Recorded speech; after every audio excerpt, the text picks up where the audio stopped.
Inizonimeta Yeah.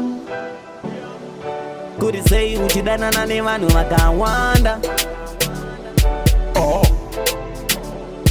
Ashi Dale. inizonimeta kuti sei uchidanana nevanhu vakawanda. Inizonimeta kuti sei uchifarirawo vanhu vakawanda. Inizonimeta kuti sei uchidanana nevanhu vakawanda. Inizonimeta kuti sei uchifarirawo vanhu vakawanda.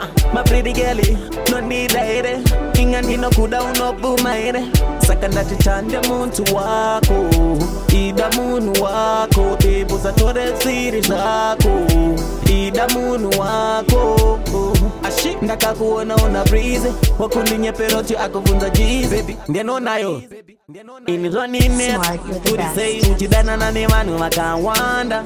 Inizonimeta kuti sei uchifarirawo vanhu vakawanda. Inizonimeta kuti sei uchidanana nevanhu vakawanda. Inizonimeta kuti sei uchifarirawo vanhu vakawanda. Baby wangu sei uchitamba nepfungwa dzangu wani ndinotraya netwese twangu masocks bhutsu yembe nemoyo wangu but you broke my heart. Ndekuda zviri wilom ndekuda zviri time unenge manyuchi waiwanza fight waigara wakaisa foni yako parai saka hachizi chigai kudanana nemafensi wobva uri wai usandibvunze kuti Inizonimeta kuti sei uchidanana nevanhu vakawanda. Inizonimeta kuti sei uchifarirawo vanhu vakawanda. Inizonimeta kuti sei uchidanana nevanhu vakawanda. Inizonimeta kuti sei uchifarirawo vanhu vakawanda. Ashi maybe wangwa ndizitsaga nosaka chiniwana chikutsvaga paapo nchikupanda kunyango payapo noenda kuwanda. une 5 mafesi uchizinyepera kuti waseta pesi ndosaka waindimhanyisa 3 kota pesi kuti ndigurora nekoboma zvetu nekamudhara kepaneka. Inizonimeta kuti sei uchidanana nevanhu vakawanda. Inizonimeta kuti sei uchifarirawo vanhu vakawanda. Inizonimeta kuti sei uchidanana nevanhu vakawanda.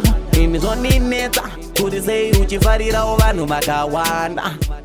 Ash, mira baba. Bebe rako naro harina nyale izvezvi. Ritori mubhimba izvezvi. Inizonimeta kuti sei uchidanana nevanhu vakawanda. Inizonimeta kuti sei uchifarirawo vanhu vakawanda.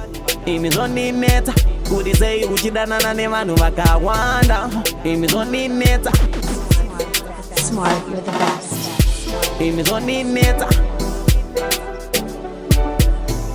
Inizonimeta